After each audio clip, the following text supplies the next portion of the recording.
Bonsoir, bienvenue dans ce 21h de la télévision Bonferré.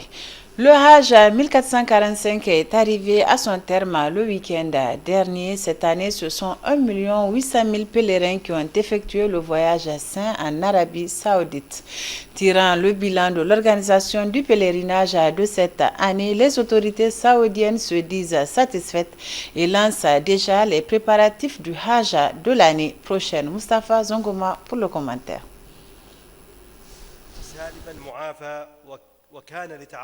Les autorités saoudiennes tirent un bilan satisfaisant du Hajj 1445 et se projettent déjà dans l'organisation du Hajj de l'an 1446.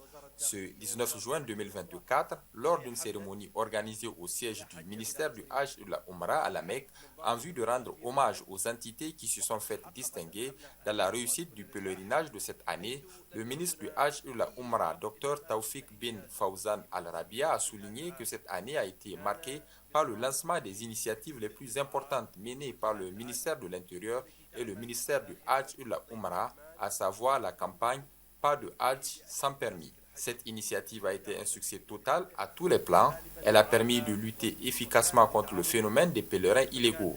Nous n'avons reçu aucune réclamation concernant la présence de pèlerins illégaux à l'intérieur des résidences ou des camps de pèlerins réguliers, s'est réjoui le ministre, rappelant au passage le lancement de la carte Nusuk qui a facilité les services fournis aux pèlerins grâce aux importantes informations qui lui ont été intégrées.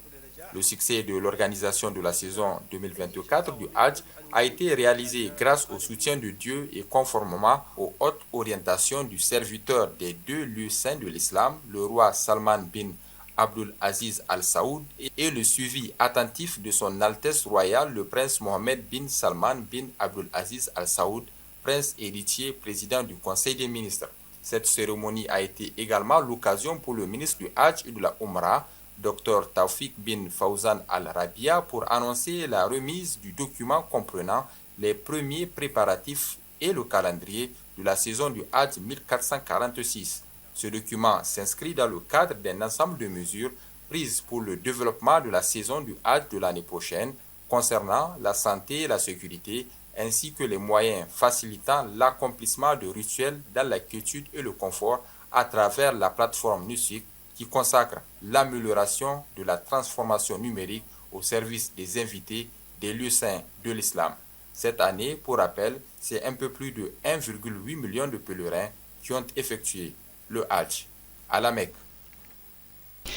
Après plusieurs mois de réflexion par le comité national chargé de la lecture et de l'adaptation du code pénal et du code de procédure pénale, le ministre de la Justice et des droits de l'homme, garde des Sceaux, a réceptionné officiellement l'avant-projet du code pénal ce matin. Le point avec Aïchatou Mamadou et Ablaï Seydou. Pour une justice crédible, fiable et équitable pour tous, les autorités ont opté pour la révision du code pénal et du code de procédure pénale. Après plusieurs mois de réflexion menée par le comité ad hoc multidisciplinaire mis en place pour la circonstance, un avant-projet du code pénal et du code de procédure pénale vient de voir le jour.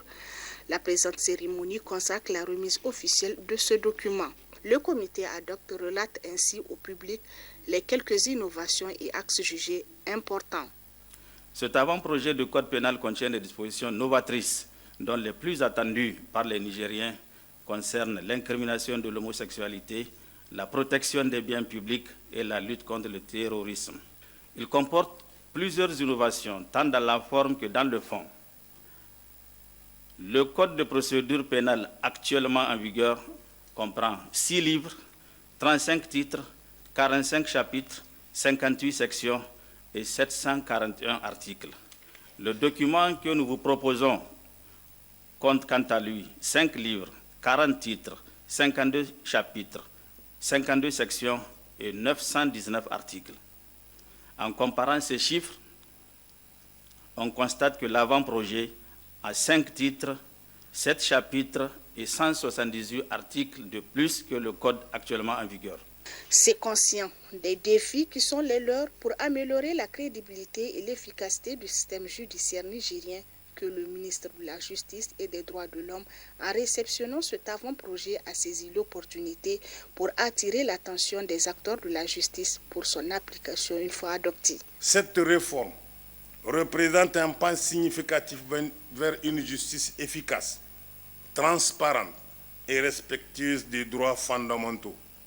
Ce texte, une fois adopté, contribuera à simplifier les procédures, à garantir l'équité et à renforcer la confiance des citoyens dans notre système judiciaire pénal. Nous sommes conscients que la nécessité d'une réforme ne dépend pas de la perfection, ne dépend pas que de la perfection d'un texte. Elle dépend aussi et surtout de la volonté des personnes chargées de l'appliquer, à savoir en premier lieu les magistrats. Il est essentiel que ces derniers respectent leur serment et agissent conformément aux principes d'impartialité, de réserve et de dignité dans le respect des règles déontologiques.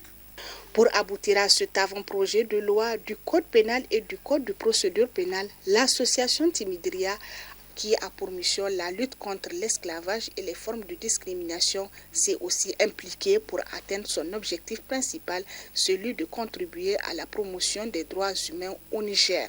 Notre association multiplie des initiatives avec des partenaires étatiques et non étatiques pour la préservation des droits de l'homme et un meilleur accès à la justice. Timidria n'hésite en aucun moment à participer ou contribuer à toute initiative allant dans le sens de renforcer ou faciliter l'accès à la justice aux citoyens.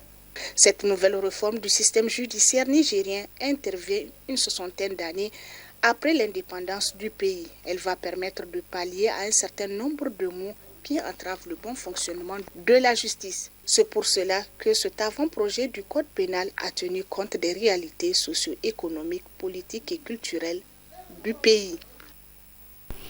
2 décisions ont été prises par les autorités nigériennes en ce qui concerne les chefferies traditionnelles, les organisations non gouvernementales et associations œuvrant dans le domaine des droits humains. La teneur de ces décisions avec Reina Moussa. Ce sont 2 décisions qui émanent des autorités du Conseil national pour la sauvegarde de la patrie CNSP. La première, du ministre d'État, le général de brigade Mohamed Toumba, qui fustige le comportement de certaines structures non gouvernementales.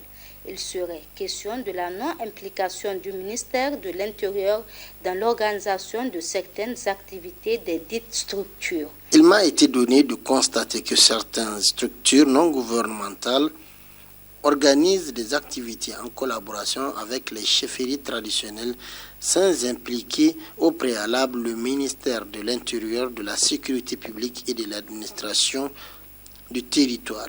Eu égard à cette situation, je vous informe que dorénavant, toute activité impliquant les chefs traditionnels doit être préalablement portée à la connaissance de la tutelle. Mieux, le contenu de la dite activité doit être communiqué d'avance.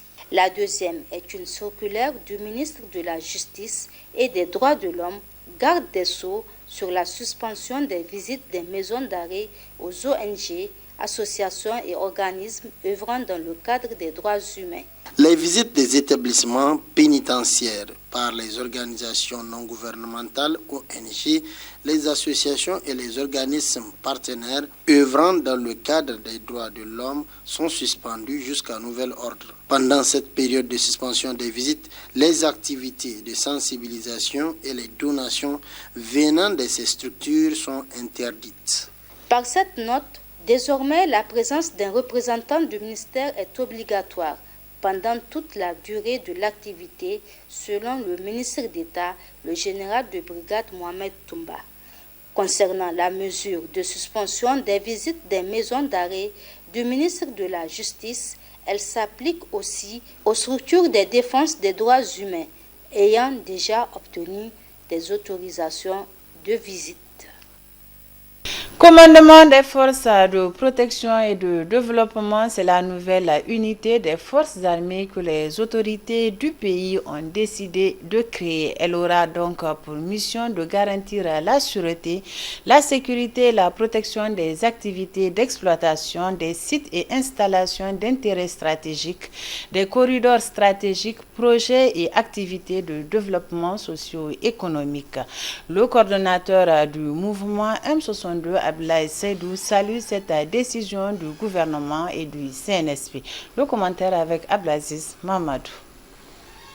C'est pour apporter une réponse appropriée aux idéaux de la souveraineté nationale regroupés autour de la sécurité et du développement que le CNSP a décidé de créer une force dénommée Commandement des forces de protection et de développement.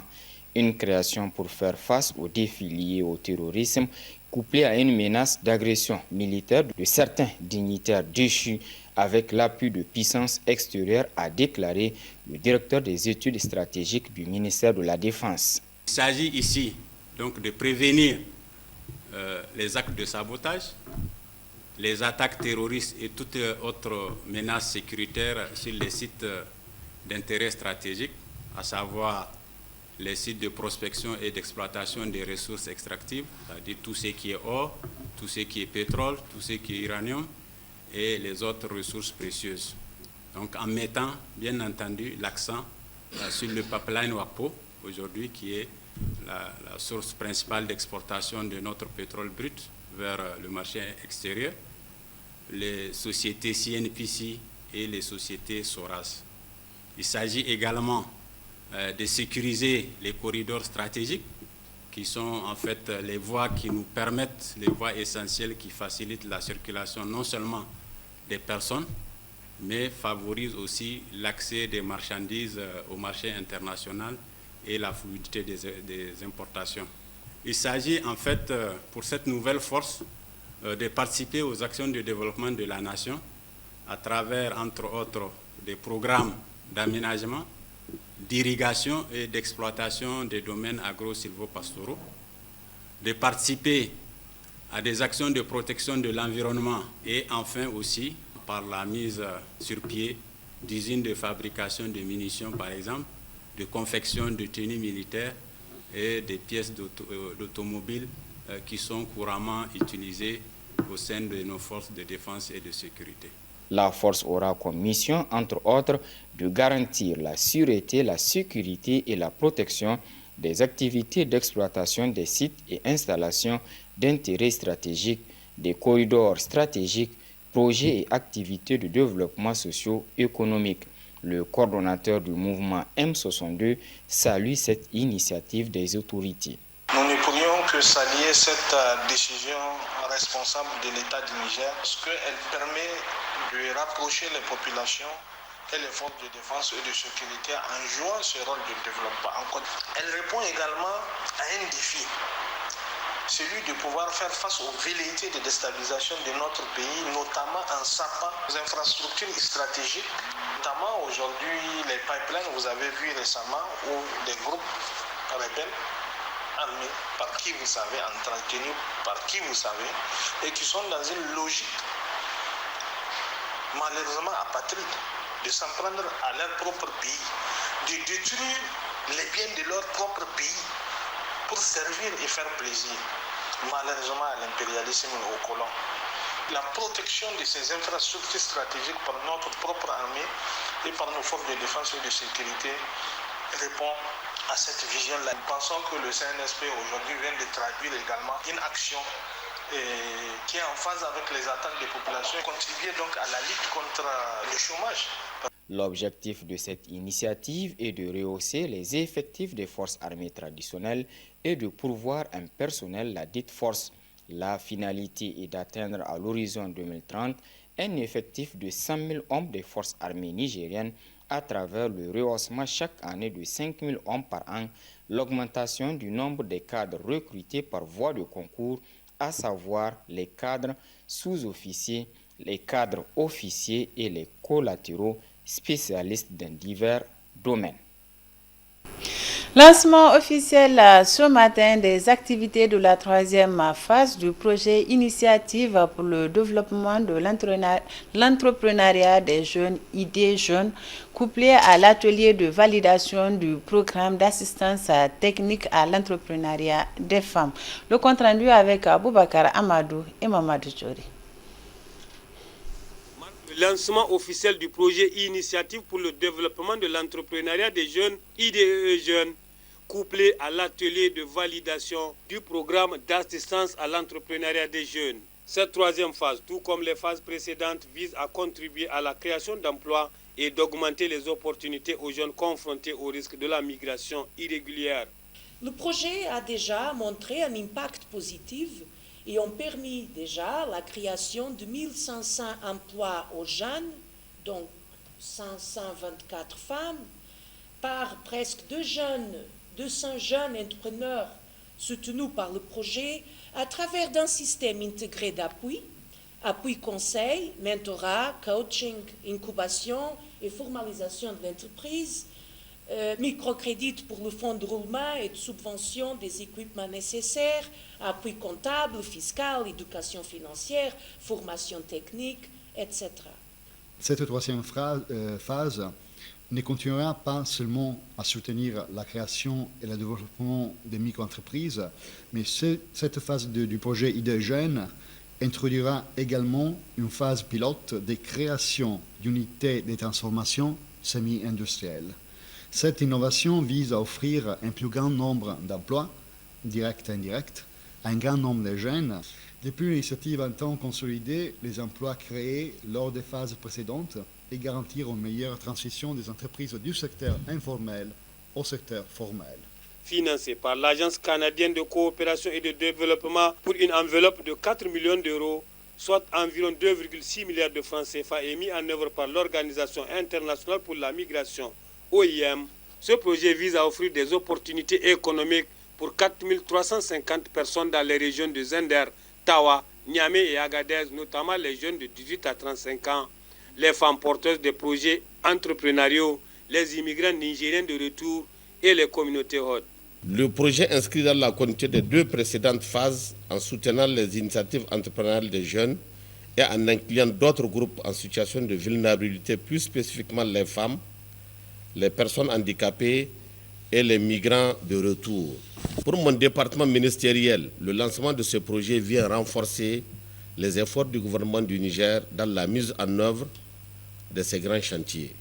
Aussi, il vient soutenir le dispositif des initiatives déployées par mon département ministériel à travers plusieurs projets et programmes en matière de l'entrepreneuriat des jeunes. Par ailleurs, faut-il le rappeler, la mise en œuvre de deux phases de l'idée jeune a permis de constituer un fonds de 300 millions de francs CFA pour faciliter l'accès au financement aux jeunes promoteurs. Toutes ces initiatives seront soutenues par un programme d'assistance technique à l'entrepreneuriat des jeunes initié par le ministère du Commerce et de l'Industrie. Ce programme, qui sera validé au cours de cet atelier, vise à former, encadrer et assurer le suivi des jeunes entrepreneurs nigériens. Début ce matin des épreuves écrites des examens du BEPC session 2024. Ce sont plus de 100 000 candidats au plan national qui se sont lancés à la conquête de ce diplôme. Suleiman Ousmane et Ibrahim Ousmane. Ils sont face aux épreuves écrites du premier groupe du brevet d'études du premier cycle BPC session 2024. Eux, ce sont les candidats aptes à subir les épreuves des examens. Pour le compte de la région de Niamey, c'est un effectif de 30 558 candidats répartis dans 69 centres d'examen.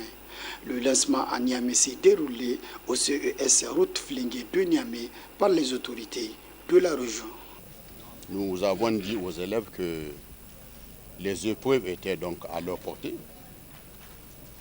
à la portée de tout candidat normal. Et le candidat normal, c'est celui qui a suivi une année académique ou scolaire normale, sans perturbation, qui a posé les questions lorsqu'il n'a pas compris les cours et qui a bien révisé.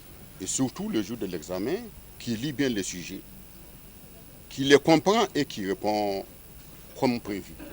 Le conseil que nous leur avons donné, c'est d'éviter des comportements qui pourraient être assimilés à de la tricherie pour ne pas compromettre leurs chances d'admission. Le début des épreuves écrites se passait en présence de plusieurs témoins, acteurs éducatifs, dont le Bureau national des parents d'élèves.